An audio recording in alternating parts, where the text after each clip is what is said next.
Good morning, comrades. You're listening to WHIV-LP New Orleans 102.3. This is your weekly Good Morning Comrade. Jeff here on the show. Robert is back. What's up, Robert? I'm here. It's 9 a.m. New Orleans time. I am usually not up this early on a Saturday unless I'm going to the gym.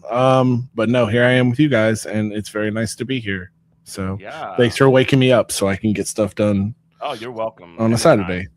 This show is your alarm clock, my dude. Absolutely. Anyway, we have returning champion also back on the program, Lisa Lou, who aka Lisa is Learning. You can find her. Yes. I'm in my final form. I look probably very different than I did the last time. I bet I had blonde hair and an eye patch the last time I was on here. Yeah. And now I am a former professional cosplayer. I'm just constantly changing my look, even from a day-to-day basis. I'm now cosplaying a hot librarian, so. Yeah. The librarians are going to be very angry about this one. Yes. It's because I'm stealing their culture. Yeah, their culture is not my costume. I know. I don't know. I'll deal with it behind you like that. Yeah, there you go. I also still have my picture of Hassan behind me. Damn it. No, I forgot to take that down. Good thing it's radio. He's Hot Girl of the Week. Okay, anyway. Yeah. Anyway, just keep that up there and make a new Hot Girl of the Week frame. There you go. Yes. Anyway, how you doing, Lisa? I'm doing good. It's been a time. It's been a week. Yeah, it sure has. And I wanted to talk to you because you are probably one of the foremost authorities, I think, on trying to make sort of like left politics processable for normal people. And I think that's something that we need to, that's like one of the big holes in the like American left's game. I know that like there's been a lot of folks on from DSA that have been going on national television lately and kind of just like some of them have been doing, better than others, but then, there are certain periods where people will just sort of like assert their values for a mainstream or even like a right-wing audience and just sort of like dig their heels in.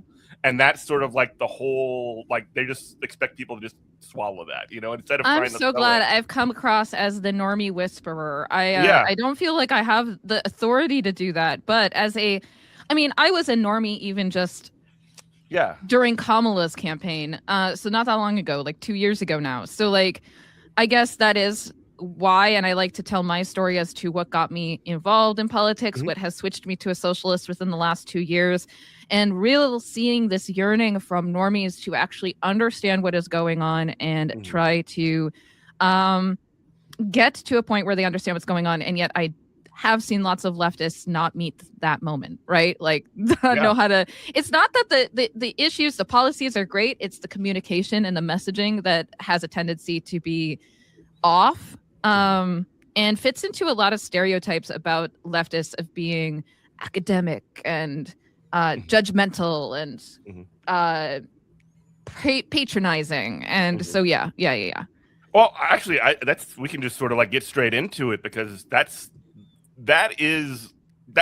when you say that is exactly the box that the sort of like the establishment of the Democratic Party and the right wing want to put sort of like any kind of person that supports Medicare for all or anybody who supports ending wars or any kind of like way to move like politics forward. And there's also this sort of like terminally online component of it. And I think this did play a factor, not like the biggest factor, but like it played a major, not a major, but maybe a minor factor, a big enough factor in a close election in the loss of Francesca Hong. Like when she makes comments about like, years ago, and maybe she didn't walk him back, strongly enough or whatever it is, her response to like things about like Thanksgiving, things that are like not policy issues.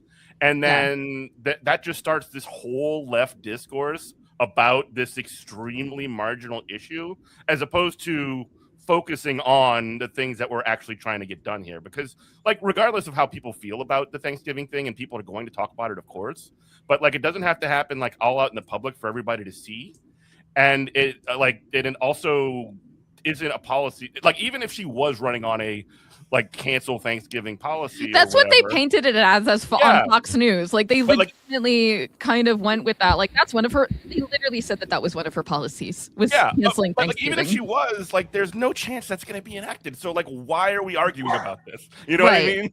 Yeah. The way that I saw Fox News painting it was that she was wanting to. That one of her policies was canceling Thanksgiving, and then I think the thing that really hurt her in that way. Now, I don't know how much that actually played a role in why she lost. I think in a lot of ways it just had to do with electability. But even if you're going over that narrative, what Fox News painted it as is then they would play clips of her responding to it. And she gave like a very wishy-washy answer at one point that was very much like, I'm going to tell my story of me making Thanksgiving, and not really answer the question or like say, hey, that was kind of silly of me. Let's move forward. Like, let's move. She kind of like didn't give that answer that I feel like Zoran or Angie Nixon would have given, which is like, hey, how about we actually, not focus on this? Well, and then, I'm sorry. No, go ahead. The other thing is that they ask like, what is your favorite holiday? And she's like, I think it's Thanksgiving. And they would always play that clip to be like, look, she goes back on what she says. Flip-flops. Like, yeah, she flip-flops. So. I would even say beyond that, like, that's all of that was like, a mess or whatever. But also, I do think like there is a component of like, this person is a leftist. Look at all these leftists arguing about all this dumb stuff amongst one another. Why would we want somebody that represents that as our governor? You know what I mean? I think that there is, and if it's not like a direct awareness that this is happening, there is sort of like at least a meta awareness that like, oh, these people are friggin' idiots. They're unserious. That's unserious. The belief. Exactly. Is they're unserious. They're not actually. It's the whole Kamala is for they, them, and she's not for you kind of concept, which was. So the thing is like I sit here and I want to roll my eyes because I find it all so stupid. But at the same time, like, there is a way to probably combat that I think some people are not meeting the moment. The only thing I would say to sharpen that is that, like, yeah, I think that's all true. And like, you can't ever, when you look at, Abdul Sayed or Zoran Mandami, like, you have to stay on message. Like, you can't let the narrative turn into this boomer slop conversations about Thanksgiving. But is the reason why she didn't do that, was it a flaw in her approach? Was it a flaw in like how she ran, or was there a component of, because whatever's going on in the polling right now and it's so off, she was running like it was hers to lose instead of being aggressive the whole way through, and not running like she was behind and also behind in a semi-open primary. And now we see the numbers come out where a lot of, Republicans were kiki-keying about, how easy Jessica Hong is to beat. But then there was a significant number. Now we see that of Republicans were crossing over and not voting in the Republican primary and voting against Hong. So it's like she didn't run with the, burn the boats, I'm behind by 10, not up by double digits. Right. Like, mindset you need to have is you run as a leftist. Well, and I just covered it yesterday on my stream that there was a fake poll that put her ahead, and they legitimately came out and said it was fake. That they used it as a social experiment. Just a prank, bro. Yeah. So like in that case, like, yeah, you shouldn't be running as if the every poll is real. You need to run as if you are 10 points behind no matter what. And yeah, I think that is obviously the issue. And I think like that was very silly given that Abdul Al-Sayed was so close and yet his campaign was so like chef's kiss perfect. It goes to show you that people will, even when you have the most perfect campaign, when you are amazing. I'm sorry, I'm a pretty big Abdul Al-Sayed fan. They can still use the electability argument against you and almost make you lose over it. So it's a very hard egg to crack there. And also specifically with her, also like you can't count out the fact that she's a Korean woman, and she lost by 3,000 votes. You don't think there's 3,000 like people that are just like, I don't want a Korean woman as my governor. You know what I mean? Right. Sure. And that was the sort of like the decision that they made. Oh yeah, I'm almost. I mean, the numbers have started to come out, and we can't get it'll never be definite, but the amount of exit polling of like people who are Republicans, like I said, who crossed over. But like 3,000 is nothing in a state. Right. I mean, yeah, absolutely. I guarantee you that was it, because that's the only thing that made any sense to me I was like, what is going on here? Except that these were, and like, it's not a thing. We were watching, I don't want to bore the radio off, but we were watching another political commentator. I was anyway, who's younger, who was like, oh, that didn't happen because it was brought up to them. And I was like, I feel like, oh, I'm old now because I remember, not saying it didn't work, but it's not something out of the ordinary. It's Rush Limbaugh was always about Operation Chaos because like Fight Club was a big cultural thing. He was like, Operation Chaos, vote for Hillary. If you're in an open primary, vote for Hillary Clinton against Barack Obama. Like he was telling his audience to go vote for Hillary Clinton because she was going to be easier to beat in the general election. And I was like, this is not like some crazy theory. Like they've done this, or at least attempted it before. Yeah. And it's been around long enough. Like Rush Limbaugh's been dead for like 10 years. That idea has been floating around long enough for it to actually take hold and for people to take seriously. Well, yeah, because the right believes win no matter what. It doesn't matter if you cheat. They are not playing with like caring about bipartisan and reaching across the aisle and all this. They don't give a shit. They don't care. Sorry. Okay. Your old governor in Minnesota used to have a really great saying.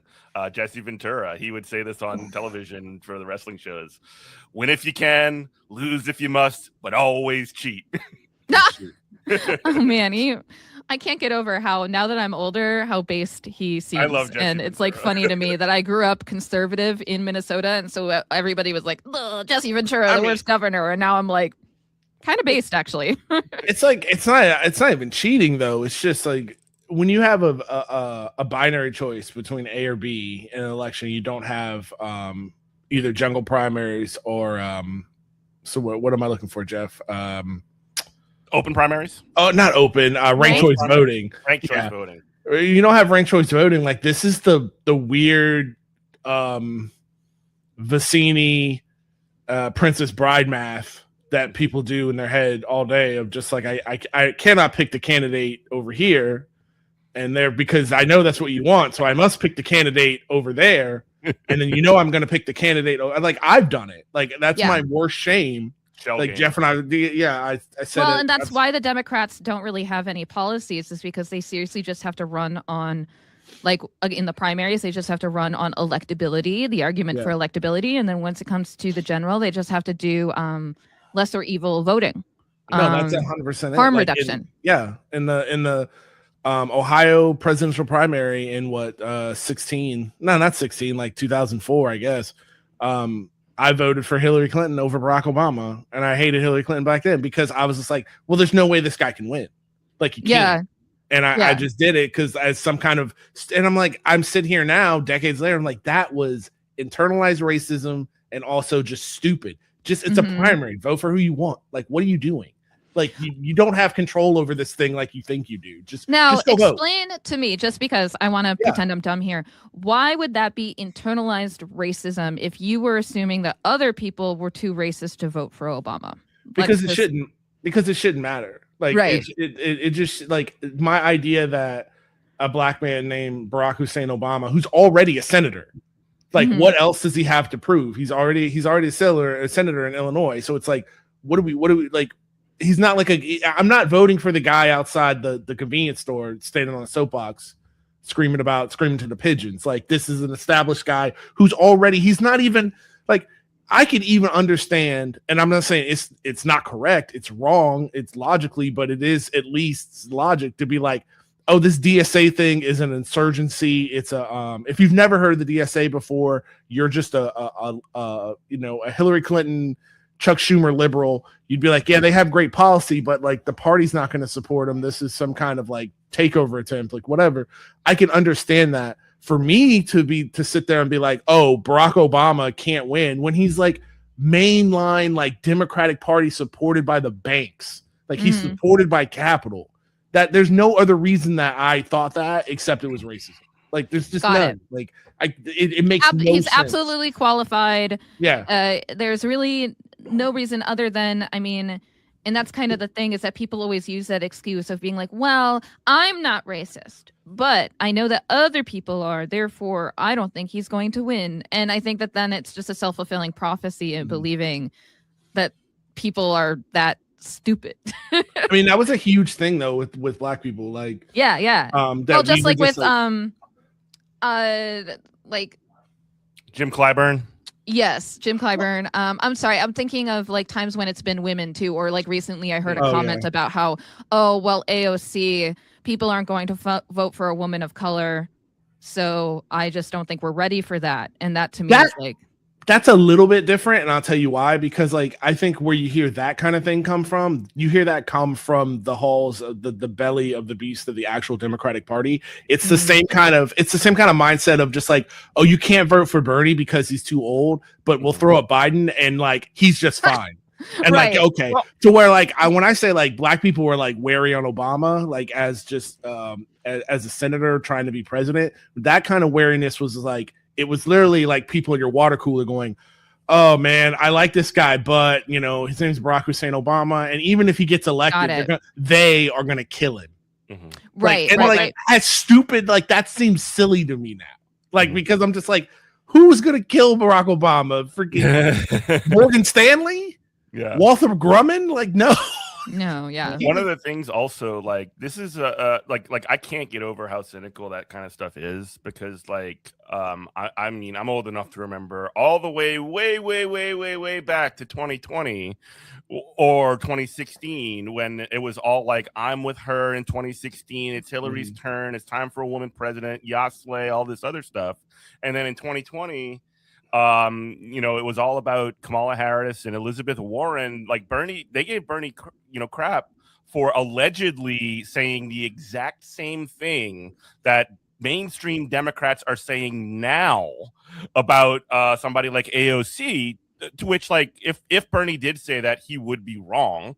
Probably a little bit messy on the part of Elizabeth Warren to make that public, but also like that was the narrative back then. But now that the possible front runner for any kind of a democratic, socialist, left flank, whatever movement is very likely to be a woman of color, AOC, a Puerto Rican American woman, it's all of a sudden like a woman can't win. It's just like that narrative is only rolled out cynically, I find. Like that's just what it is.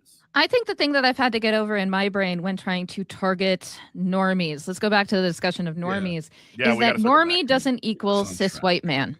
No. Like normie can be anybody. And yet I think that that's the thing, is that people are like, well, cis white men are racist, therefore we cannot put forward a woman of color, when in reality, cis white men only make up 30% of the population. That means there is 70% of the population that is possible to, that are women, that are, and like, I don't even know if that counts LGBTQ men, like who, I mean, once again, they're still cis white men. There's a lot of very conservative gay. Yes, men. That's what I'm trying to say. So you got what I was going there. But like that being said, with that means that like AOC, Dave Rubin comes to mind. Maybe 30% of the population, if they are that, like, let's just pretend that all cis white men are too racist to vote for a woman of color.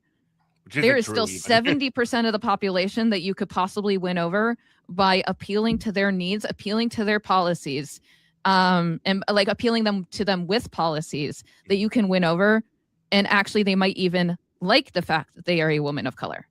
Like the reason that Kamala lost isn't because she is a woman of color. It may have played a role for some people, but it's because her policies sucked, right? Like that's the issue. Yeah, and that's the thing too. So never let a liberal tell you, never let anybody tell you that. But I feel like most cynically, you're going to hear that from, you know, MS Now liberals with that kind of argument. And I would go back to, we were just talking about Obama. Like, I'm sorry, Barack Hussein Obama won Ohio and Florida twice.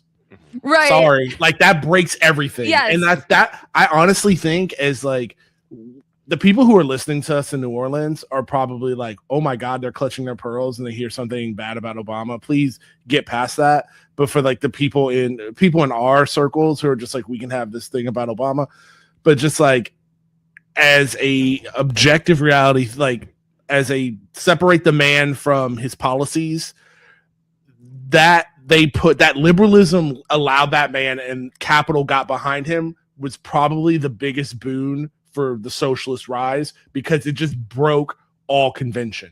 And I don't care what he did or didn't do. I'm just saying that he was a black man named Barack Hussein Obama with a black family, unapologetically black man. Now it just opens the floodgates for it's like, no, you can't tell me, like, you can't come to me with electability politics argument anymore about anybody. And the same thing goes for Trump. Like the idea of just like, oh, well, you can't say this, or you can't be this aggressive, or you can't do that. Trump is president twice. If anything, actually being that aggressive and being that out of pocket is something that people are attracted to now. They're looking for authenticity. And sometimes people see it as vice signaling. Like they can see authenticity. They can confuse that with vice signaling or whatever. But like people are actually looking for that now. They want that. It's like we're living in a very different time than we did even 100%. 10 years ago. They're stuck in the Clinton era. Like these people are stuck in like 1993, where they sort of just think they can like run on platitudes. They can run on like vibes. Or I mean, if you remember 2020, you think you fell out the coconut tree, all this like this kind of like weird Yasle Kamala stuff. She's in a it's funny. Like looking at the marching band that Kamala Harris had when she was like, you know, doing one of these like rallies or something like that, and see that exact same thing replicated in Michigan for Mallory McMorrow, a white lady doing the exact same thing. It's like, oh my God, you really haven't learned anything. Yeah. Like, I mean, like two losers, basically. Yeah.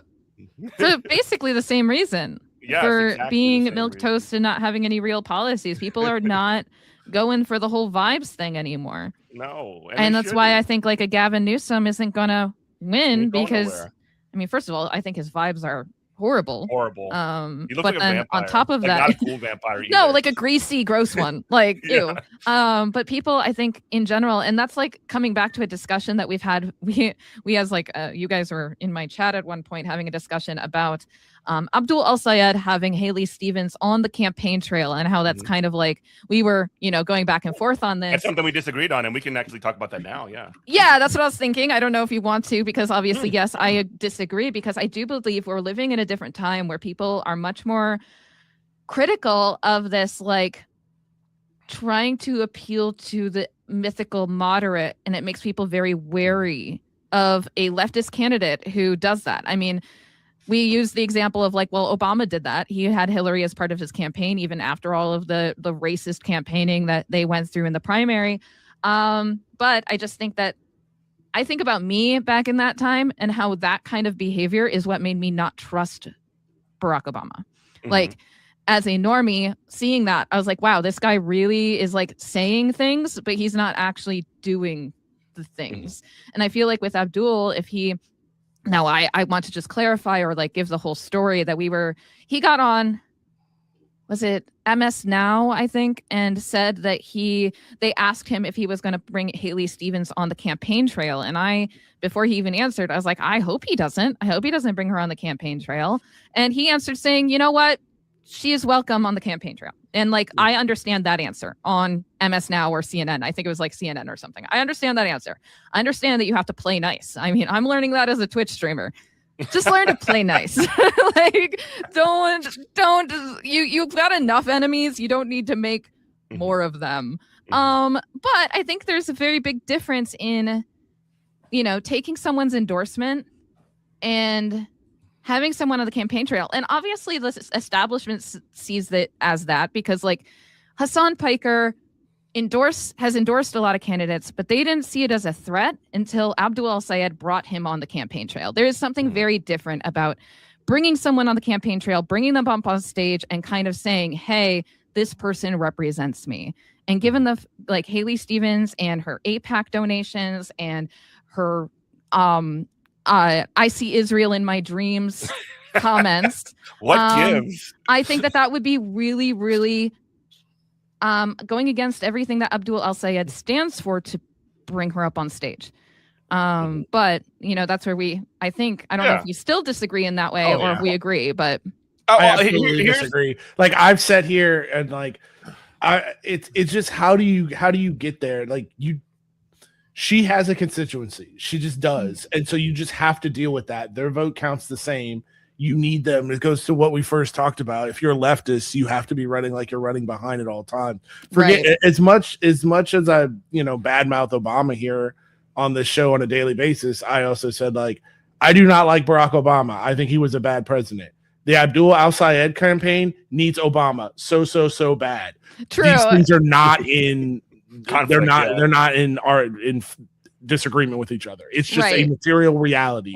And I think if I'm gonna really play put my tinfoil hat on, I think Obama has already made the boss call, because he said that, Abdul said that he talked to him already. I'm like, this is the best thing for his campaign. And within days, you've got James Carville, who is like, I'm leaving on a slow boat to China, at any moment. Now he's out here everybody got in line. He's like, AOC is a nice lady. He's like, Abdul, he'll be a great senator. I'm like, Obama called you and told you to shut up, is what he did. Right. I'm sorry, you just can't tell me that. He is the kingmaker. He just I was gonna say, it stinks that there is this person who is the kingmaker, and yet he doesn't actually, wield that power for. I thought Hassan was the kingmaker. Apparently not. But anyway, can I just make my point in real quick? Yeah, go ahead. Really quick, I hear what you're saying in terms of this sort of muddling of message and this having these people who have said, Haley Stevens has said genuinely horrible and racist things about Abdul Sayed. That was a super racist campaign. What I view it is essentially bringing in, quote unquote, even though we were talking about, you were saying on your stream, I don't want Abdul al-Sayed to kiss and hug Haley Stevens, and I'm just he's not going to do that. And then literally the next day, it happened on stage. But I see it less as sort of Abdul adapting to their program, and more almost of them bending the knee, to talk Game of Thrones terms, I guess. Yeah, they're essentially submitting to his directive. Because except that I think that I was justified, because then on Monday the following week, Haley Stevens gets on Fox News and basically spends the whole time trashing him. So in the end, I'm just kind of I feel like I've been valid in my concerns here. But one of the things I will add to this is that if you look at the focus groups, if you listen to the polling as to why people voted for Haley Stevens, there are three major reasons. One, Islamophobia. They thought that Abdul al-Sayed was just inherently sexist, that he was un-American, whatever. Ridiculous. You can't really win those people over. I guess even if you hug and kiss Haley Stevens on the campaign trail, you're not going to win those people over, right? Secondly is electability. That was actually the main one, is electability. Secondly would be better things aren't possible. Even if Abdul al-Sayed gets into office, he won't be able to accomplish the agenda that he wants to accomplish. Therefore, it would just look bad for him to run. And then the main one being electability. Now, Haley Stevens, by losing, has completely eliminated the electability argument, because now, of course, he is the lesser of two evils harm reduction candidate. So anybody who voted for Haley Stevens with the hope of doing electability now will vote for Abdul, if that's what they care about. Yeah. And then same with the better things aren't possible. It's a harm reduction vote. So in that case, I just don't really see where the benefit of Haley Stevens comes in, other than you did bring up the fact that she has a lot of rapport with unions that Abdul does not have. And to get them on board. But like I've said, I think you can do other things to get those people on board rather than bringing Haley Stevens up on stage. As long as she has, like I said, I think playing nice and letting her endorse him, not denouncing her endorsement. I think that should, in my opinion, be enough. But you guys, you've been in the scene way longer than I have. I don't know really what I'm talking about. I'm just going from this. You know more than you think you do. But I just will say that the bringing in the campaign is kind of some of the language that a lot of these sort of stuffy older organizations think, and the endorsements from unions doesn't always members vote on them, but they're often done by representatives that are been in charge of unions for a long time, and they're just playing the safe game. So there's a lot of this sort of conventional BS politics that you're just going to have to see.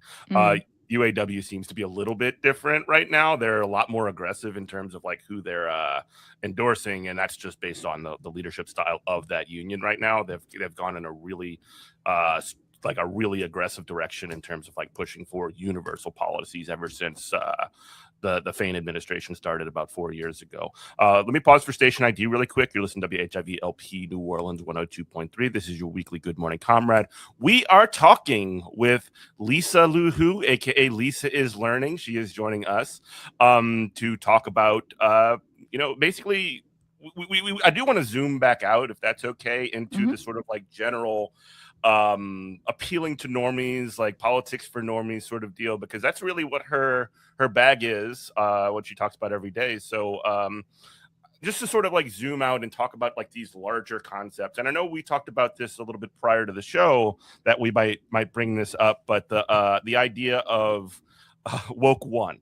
So like there's a major discourse happening, and I think that some of it's part of the reason that this is difficult to talk about, because some of it is good faith and some of it is bad faith, and it's hard to parse who is what without getting like super duper into the weeds. But like a couple of weeks ago, the one person who's running for we talked about it earlier, AOC, who's like essentially the most prominent Democratic socialist in the United States, and she's the most likely person to run for United States president as a left flank Democratic socialist, whatever candidate, said essentially like woke 1.0 was crazy, and like there was just a huge, massive, unbelievable flood of discourse surrounding it, and like I was just sort of pulling my hair out at the way that not every single person, but like a lot of folks were talking about it, being that it was like, because the idea of like woke 1.0 is a very messy, broad concept. It's a vibe for an era. And so what some people are doing is they're talking about like some of the, I call it like hall monitor, like leftism, like where there's just like a lot of like specific language, and this was also a very specific time, 2026, and I'm not against like language for like to be sensitive and to be like essentially be respectful of folks and all this other stuff, but there was very specific language in how that time was communicated. It was a very specific period, especially after 2020, when people were just like locked down in their houses, but there were also extremely like radical ideas that popped up through that time, and like there was essentially like a thought that like AOC was essentially like throwing all of it under the bus, as opposed to making very specific sort of like it was a specific answer. It was in regards, and that's the thing, is that there are lots of people who misconstrued what she was saying to mean all of woke one, which was the BLM movement, Me Too movement, and then all of the actual woke, like the things that people now consider woke. I mean, in my opinion, when people talk about woke one was crazy, they're talking about the word policing, the hyper fixated on little things, almost being counterproductive, demanding that cancel Thanksgiving. Cancel Thanksgiving. That was basically what it was about. Like, and like to a certain extent, I think that wanting to cancel Thanksgiving is actually a based idea.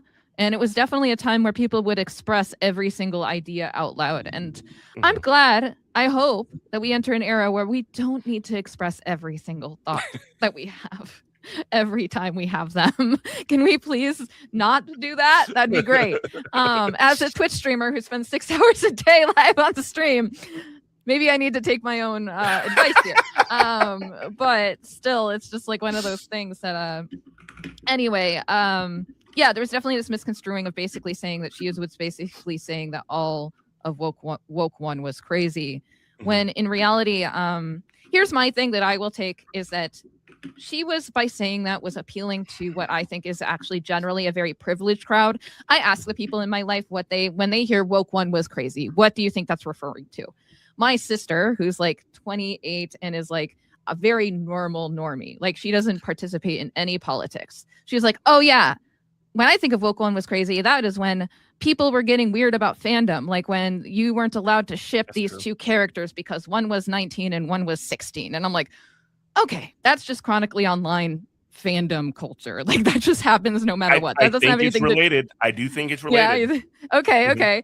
Then I asked my mom, and so my mom, who's a boomer, and she was like, oh, when I think of what woke one was crazy, I think of when you actually justified and thought it was okay that people were looting Target.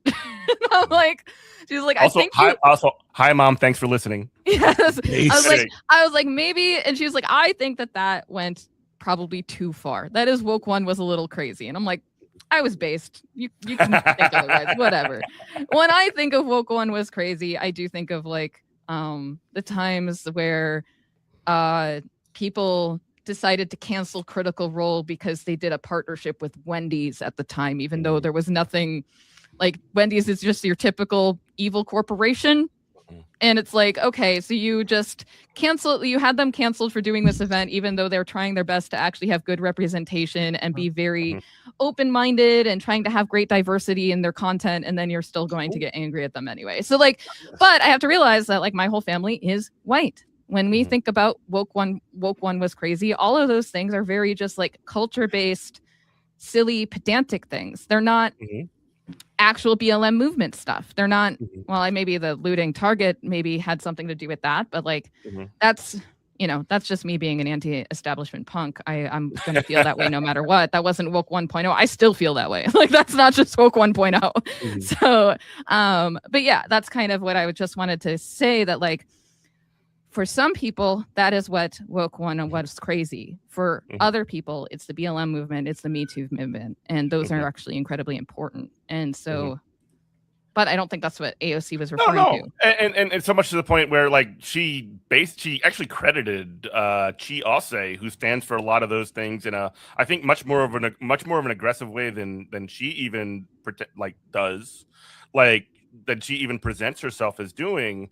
Like, Chi Ose says that all the time just to talk, and he basically clipped it, and she also responded in the context of, and just a reminder, Chi Ose is a black man, right? Yeah, black queer city council member. Wow. Okay. Yeah. So very in New York City. Yes. And so like he's basically, if you look on, obviously I know you always tell people to log off Twitter, and I don't think you're wrong. It's just the disease that I've had since 2008. So, but he basically will find something silly from that era. He'll quote tweet it and just say woke one was crazy. And that's the context, that's the context of like what's going on here. And like, that was sort of like the joke that she made on television, and everybody's mad at her.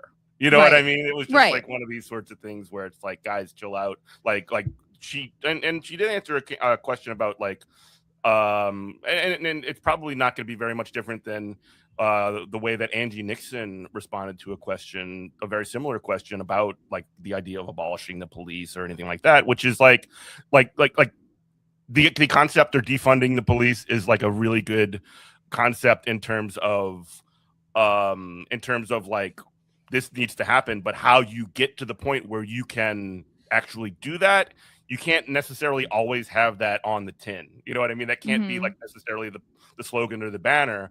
I think Angie, and we can talk about Angie Nixon in just a moment, because I think she has crazy normie appeal. Yes, she does. But like, but can't believe she slipped under the radar for so long.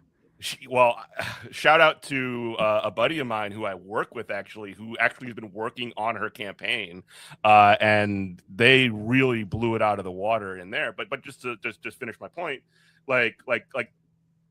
there does need to be like in terms of, and maybe you disagree with me on this, but like the message of abolish the police, while we can't be like totally rejecting it as an idea, that's not going to be like the forefront flagship policy. No one's running on that as a campaign promise right now, or a policy. And I guess my point here is that like, when people are distancing themselves from that slogan and not necessarily the idea, when they can contextualize it, similar to when we discussed some of these DSA folks just digging in their heels on some of these ideas from the DSA platform on Fox News. I think that like contextualizing these things is absolutely necessary. You can't just like say like all of these things that like what the right wing and what the establishment media wants you to do is just say, yeah, I just stand by this idea completely uncritically, or I don't want to contextual it for this massive audience that I'm in front of, because if I don't do that, then they can just be like, oh, this person's insane. You know what I mean? Mm-hmm. I mean, I think that honestly, we're asking the wrong questions. Like, was woke one crazy or not? I think that's a throwaway question. I mean, it's worth a discussion, but I think the actual question to ask is, did woke one advance the ball or not? And like that way you can be like, hey, this is the things that actually work to advance actual real dialectical materialism. And these are the things that didn't and need to be either sharpened or abandoned. This whole thing is like, was it crazy or not is a red herring. Right. Very true. And like, that's kind of what woke 2 is supposed to be, in my opinion, at least in like my community, is that we have bigger fish to fry than just what words we use. I think there's lots of people who thought we needed to start small and then move towards something big. Whereas actually, I have the opinion that we need to start big and then work on words and like those little culture changes. Let's get the overall. Let's prove that the let's do a proof of like life, proof of policy, proof that it actually works, and then go from there. But I don't think everybody agrees on that. Well, no, and this is sort of like, and this is might be where some of this, conversation gets a little bit not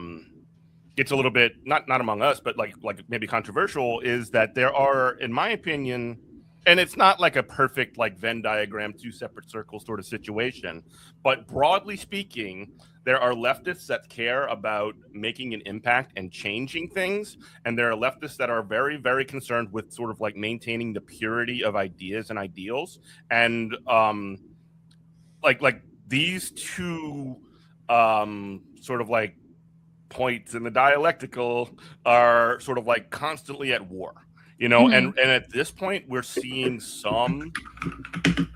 Well, we are seeing some synthesis manifest, but like it's happening. It's not going to be like a perfect synthesis. It's going to be more of like one side is going to win this battle. You know what I mean? Right. At least more than the other one. Well, it's a very tense thing, even within DSA. Like when you have like that like one of the things that manifests within the organization right now is like the most controversial question is like whether or not to endorse AOC for president, when like somebody's going to run for president and the only potential Democratic Socialist that it is AOC. So where's the controversy here? But there's just like a lot of like hang up around that, because like associating with her is like a violation of principles. And there's a lot of stuff that she's not done that's not great around Palestine. And there's a lot of things that like Robert has tons of critiques of her for sure. And so do I.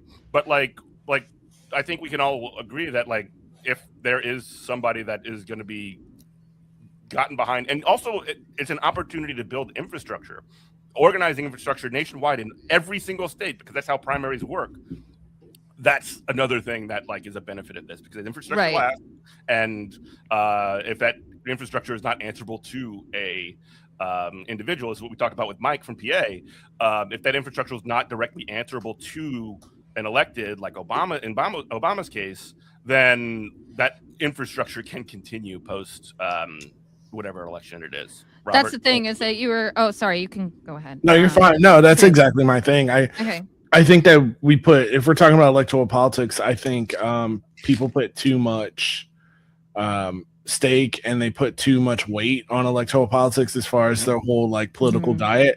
It's just one more avenue. So it's like if a politician, like if Abdul Absayed like does something that like it lets me down, like if it doesn't cross one of my red lines, like Obama drone striking American citizens, then I'm just like, all right, whatever. Like that's how the sausage is made. Like I get it. Like you've gotta appeal to everybody. You've got to, make sure that you can secure a next term. Like I'm not going to get everything I want. The idea, here's a better note. Like we as leftists cannot live in a world where we make fun of people for being in a literal Trump, like the Trump cult is real, but then we expect like Alexandria Ocasio-Cortez to just, we're going to put all the power of the party onto her, and we think that she's going to lead some kind of like revolution of the proletariat. Right. Like we're doing the same thing at that point. Right. So it's very like, what are we talking? And I'm not saying be cynical. I'm saying the elections are not the end all be all. Just, vote for who's the best and don't just stop getting your feelings about this. I'm always on the fence. Now, I'm new to all of this. And so for me, I've had to decipher, like, listening to other people and learning, because I am Lisa is learning. I have had to learn that a lot of people, so you had said earlier that everybody was upset at AOC for saying woke one was crazy. The truth is from what I could tell, the people who were upset with AOC for saying that already are people who don't very much like her and already aren't really into electoral politics. It's like they use that as an excuse to continue to not like her. And therefore, I kind of I do take their opinions and take it valid, because I definitely think we should always be critical of politicians. But if you don't believe in electoral politics, then yeah, it's no wonder you don't trust that politician and you don't like them. You know what I mean? It's just kind of yeah, okay. I think it's completely valid. And I'm kind of on the fence where I really do. I've always one of the reasons I didn't pursue political science at a younger age is because I do not believe in electoral politics. I understand, I think I'm on the same page as you guys, where it's yes, I understand the value. I understand it's necessary, but politicians are always going to be corrupt and evil in my eyes, and it's hard to trust them, and that's fair. You know what I mean? So in that case, like I said, I think it's one of those things where I had to I'm learning to listen and be okay, but does this person is it a good faith critique of AOC, or is it one where it's based on the fact that they don't believe in electoral politics at all? Yeah, and again, there's even if you don't think power can actually be reformed by these by these structures that exist, and that's a totally legitimate position that I happen to disagree with. But even if people regardless, in people's minds, it's proven by the fact that Donald Trump but regardless of it, in 2016, Donald Trump won the presidential election with a minority of popular votes, but the election carried because elections at least have a certain amount of legitimacy in this country to normies, right? And so one of the things that is a benefit of this is that a great way, and Hassan says this actually himself, a great way to get a message out and provide political education is by engaging in this legitimized structure in the United States. And it's a perfect opportunity for political education because America is obsessed with elections, right? It's also a good opportunity to, and I talked about this earlier, but I'm going to repeat myself, to build organizing infrastructure that can be used for other things. So DSA doesn't just do elections. DSA does organizing. Oh, we have a labor commission, the Democratic Socialist Labor Commission, where there is support for unions that happen across the country, strike support, help organizing. We're involved with the Emergency Workers Organizing Committee, EWOC, which is literally in my work as a union organizer, we've associated with EWOC because they will essentially be volunteers that come in and help to essentially field leads and do basic first level organizing of campaigns to make new union members in this country, make unions stronger. It's something that when we're noticing that after Bernie, after AOC, and this is completely undeniable, by the way,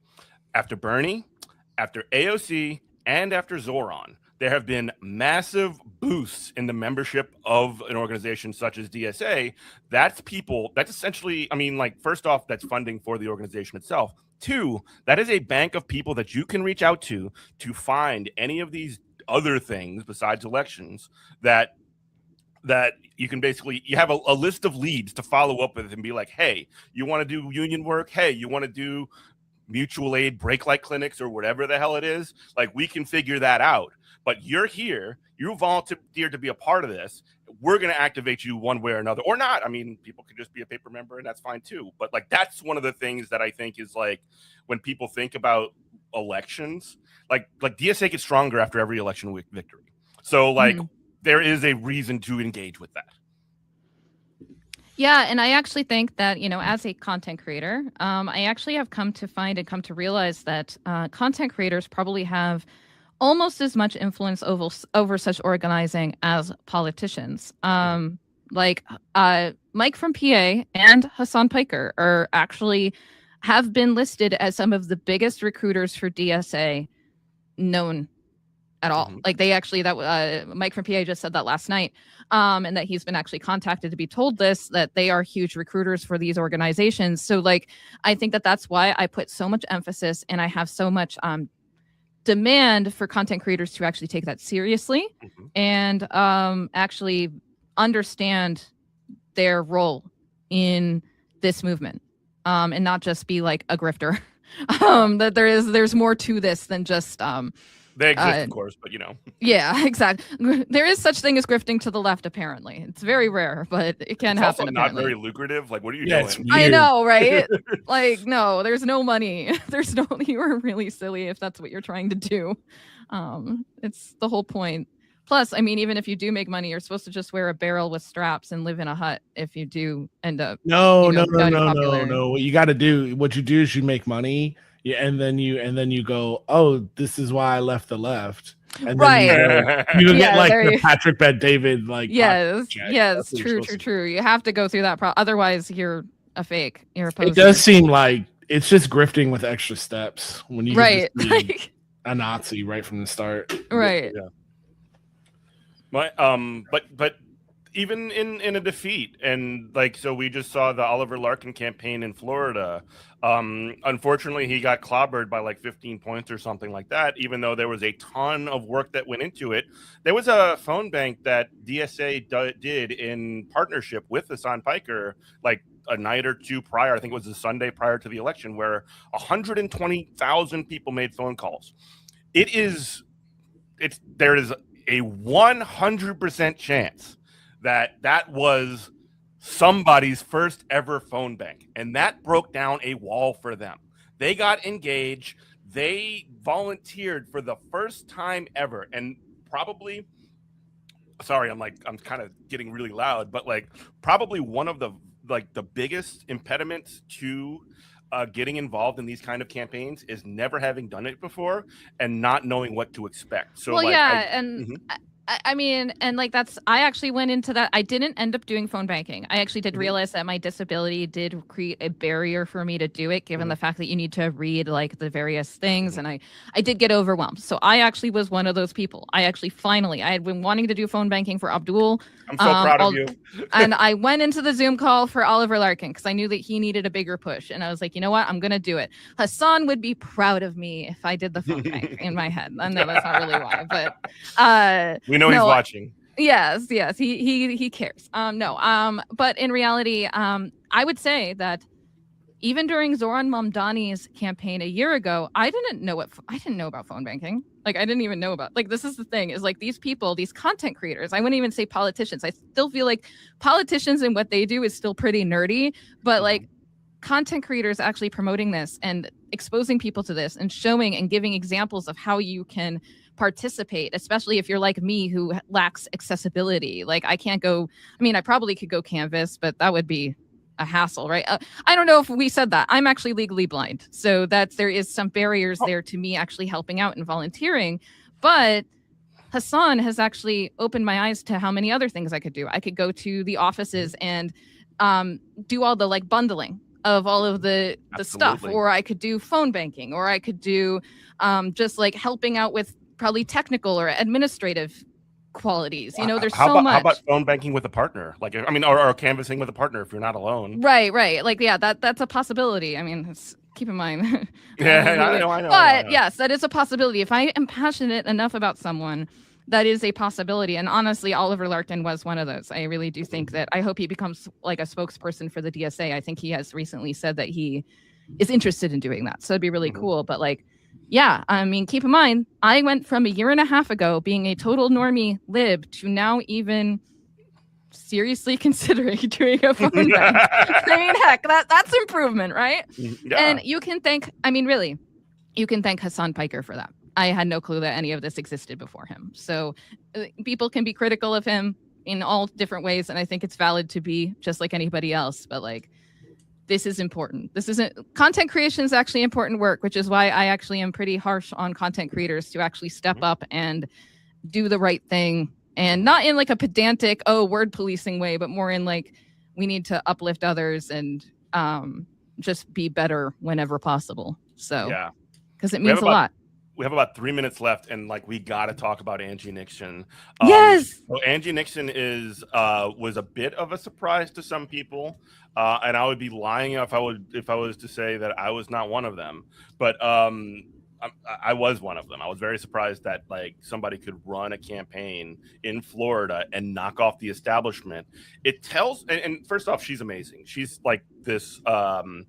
She's a state legislator who has experience running campaigns, which matters significantly. And she essentially knocked off the establishment Democrat, a very well-funded Alexander Vindman. She was outspent 16-1. She didn't even make $1 million in her campaign, and he spent 16 million. So yeah, you want to talk about her? No, you guys, you know more. I'm just saying, I just wanted to add that component of how much she was outspent and yet still kicked ass.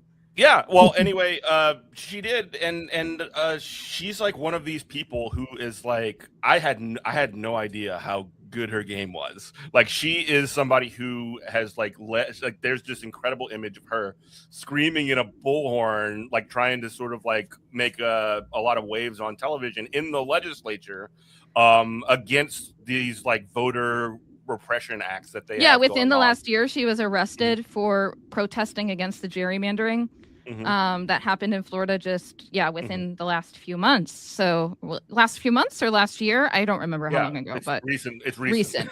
Yeah, this isn't like a long time ago. This woman is out there doing the work, and people appreciate it. One of the biggest vibes, because I get this sort of like radical energy from her. She's got an amazing South Florida accent. Like, oh my God, I love her so much. And then I'm not trying to fall in love with politicians, but you know what I mean. Yes. But also like the energy that she generally gives off. Like if you look at her TikToks or whatever, like kind of cringe mom. Like it's very, very kind of fascinating how this sort of like how many lanes she hits, which is I think like a plus. Yeah, she appeals to kind of everybody all at once.